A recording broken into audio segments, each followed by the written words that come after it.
आज मैं उतना सारा तो मनचाही चीजों को पाने के विज्ञान के बारे में नहीं कहूंगा, लेकिन सार तत्व तो आपसे बता देना चाहता हूं ताकि वो विज्ञान 24 घंटे आपके प्राणों में जीवंत रहे और आप उसका लाभ ले सके। वास्तव में इस पृथ्वी पर 3 तरह के लोग हैं।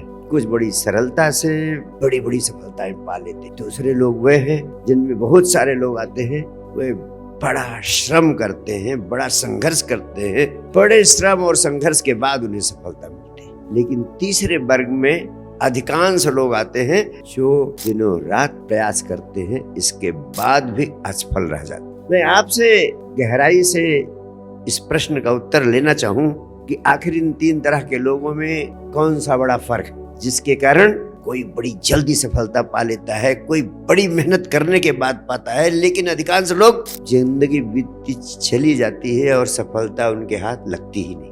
वास्तव में जिंदगी में मनचाही चीजों को पाने का जितना विज्ञान है, उस सब का सार सूत्र, उस सब का प्राण, उस सब की आत्मा केवल एक ही सर्वाधिक विस्फोटक महासूत्र। कौन सा? आप सब लगभग उसी दिशा में बोल रहे हैं, लेकिन मैं और अधिक, बहुत अधिक क्रिस्प करना चाहता हूं उस महासूत्र को। विचार शक्ति का विज्ञान में भी सब डूबते उतराते रहते हैं, नहीं समझ में आता क्या है।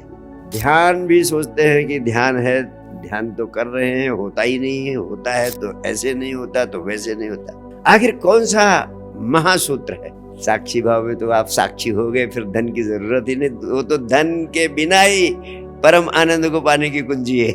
लेकिन अगर आपको मनचाही चीज चाहिए, मनचाहा धन चाहिए, कुछ भी पाना चाहते हैं इस अस्तित्व में, तो उसको पाने का एक सर्वाधिक शक्तिशाली महासूत्र है, और उस महासूत्र का नाम है जो भी आप पाना चाहते हैं, अपनी चाह को अपने चेतन मन से अपने अवचेतन मन में पहुंचा दीजिए। अगर आपके चेतन मन की चाह आपके अवचेतन मन में पहुंच जाती है तो आपका पूरा काम खत्म हो जाता है। अवचेतन मन इतना शक्तिशाली है कि वो ब्रह्मांड की शक्तियों से तालमेल करके आपकी चाह को असलियत में प्रकट कर देता है। सामान्यतः जो कुछ भी हम जिंदगी में पाना चाहते हैं, वह सारी मांगे, वह सारी आकांक्षाएं हमारे चेतन मन में ही चलती रहती हैं, और चेतन मन हमारे संपूर्ण मन का सिर्फ 5% हिस्सा है। 95% हमारे मन को पता ही नहीं चलता कि हम चाहते क्या। तो मुख्य बिंदु क्या है? जो भी हम पाना चाहते हैं उस चाह को चेतन मन तक ही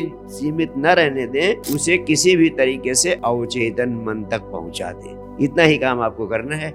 और जितना विज्ञान मनचाही चीजों को पाने के संबंध में विकसित किया गया है, वह सब इसी बिंदु पर केंद्रित है कि उन सारे विधियों के द्वारा आप इस काम को करते हैं, यानी चेतन मन की चाह को अवचेतन मन तक पहुंचाते हैं। तो चेतन मन की चाह अवचेतन मन तक कैसे पहुंचाई जाए, इसका सबसे महत्वपूर्ण सूत्र आप इस बात से समझ सकते हैं। आपको जिस भी चीज का जुनून हो जाता है, पैशन हो जाता है।